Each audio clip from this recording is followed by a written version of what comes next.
O incêndio de Roma. Talvez o cristianismo não se expandisse de maneira tão bem-sucedida caso o Império Romano não tivesse existido. Podemos dizer que o Império era um tambor de gasolina à espera das faíscas da fé cristã. Os elementos unificadores do Império ajudaram na expansão do Evangelho.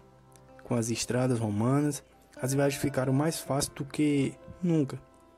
As pessoas falavam grego por todo o Império e o forte exército romano mantinham a paz.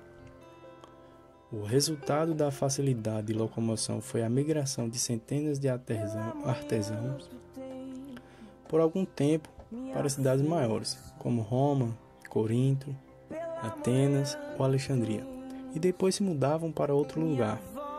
O cristianismo encontrou um clima aberto à religiosidade, em um movimento do tipo Nova Era.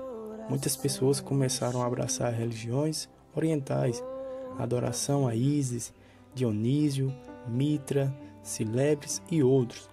Os adoradores buscavam novas crenças, mas algumas dessas religiões foram declaradas ilegais por serem suspeitas de praticar rituais ofensivos.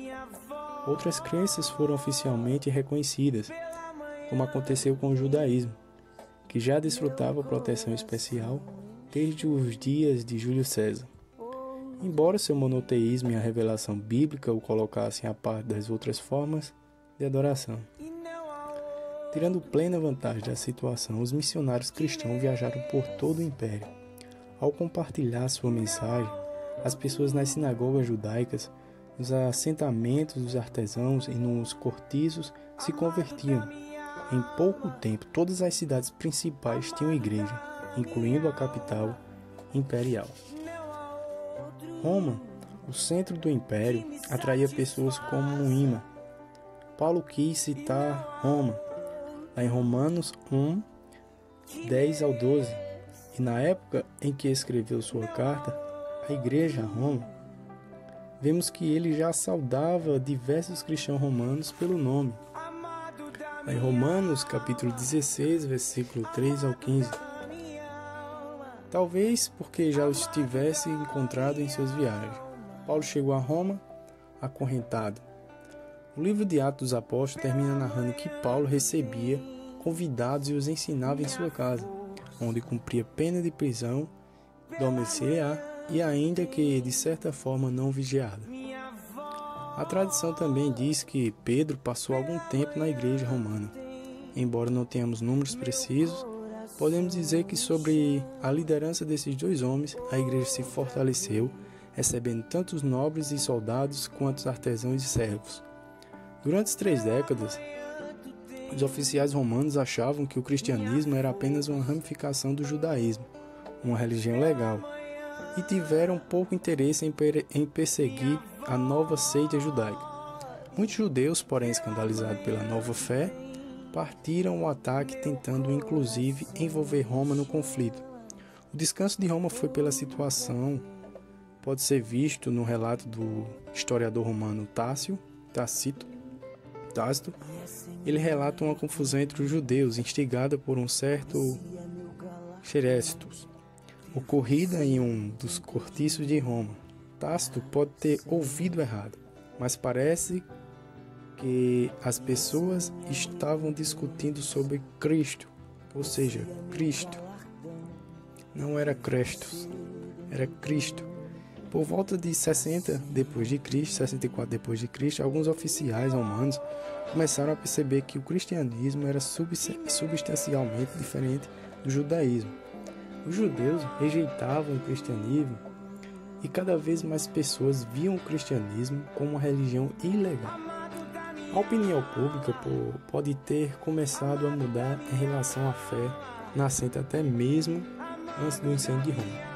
Embora os romanos aceitassem facilmente novos deuses, o cristianismo não estava disposto a partilhar a honra com outras crenças. Quando o cristianismo desafiou o politeísmo, tão profundamente arraigado de Roma, o império contra-atacou. Em 19 de julho, ocorreu um incêndio em uma região de trabalhadores de Roma. O incêndio se prolongou por 7 dias, consumindo um quarteirão após o outro dos cortiços populosos.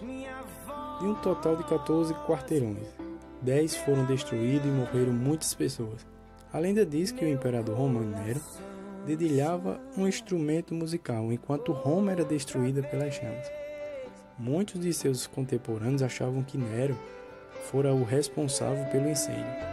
Quando a cidade foi construída mediante o uso de altas somas do dinheiro público, Nero se apoderou de grande uma extensão de terra e construiu ali os palácios dourados.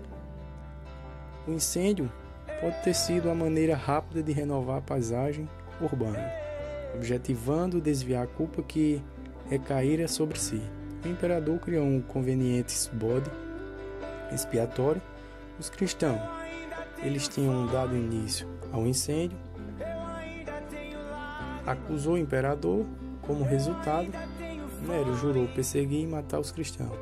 A primeira onda da perseguição romana se estendeu de um período pouco posterior ao incêndio de Roma até a morte de Nero, em 68 d.C. Sua enorme sede por sangue o levou a crucificar e queimar vários cristãos, cujos corpos foram colocados ao longo das estradas romanas, iluminando-os, pois eram usados como tocha.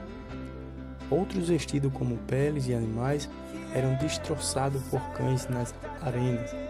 De acordo com a tradição, tanto Pedro quanto Paulo foram martirizados na perseguição de Nero.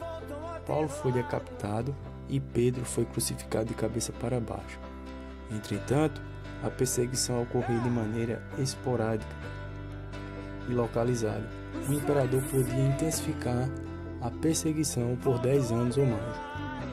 Mas um período de paz sempre se seguia, o qual era interrompido abruptamente quando um governador local resolvia castigar novamente os cristãos de sua área.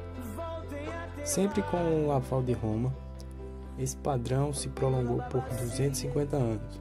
Tertuliano, escritor cristão do século II, disse: "O sangue dos mártires é a semente da igreja." Para a surpresa geral, sempre que surgia perseguição, o número de cristãos a ser perseguido aumentava. Em sua primeira carta, Pedro encorajou os cristãos a suportar o sofrimento, confiantes na vitória derradeira e no governo divino que seria estabelecido em Cristo. 1 Pedro, capítulo 5, versículo 8 ao 11. O crescimento da igreja sobre esse tipo de pressão provou, em parte, a veracidade dessas palavras.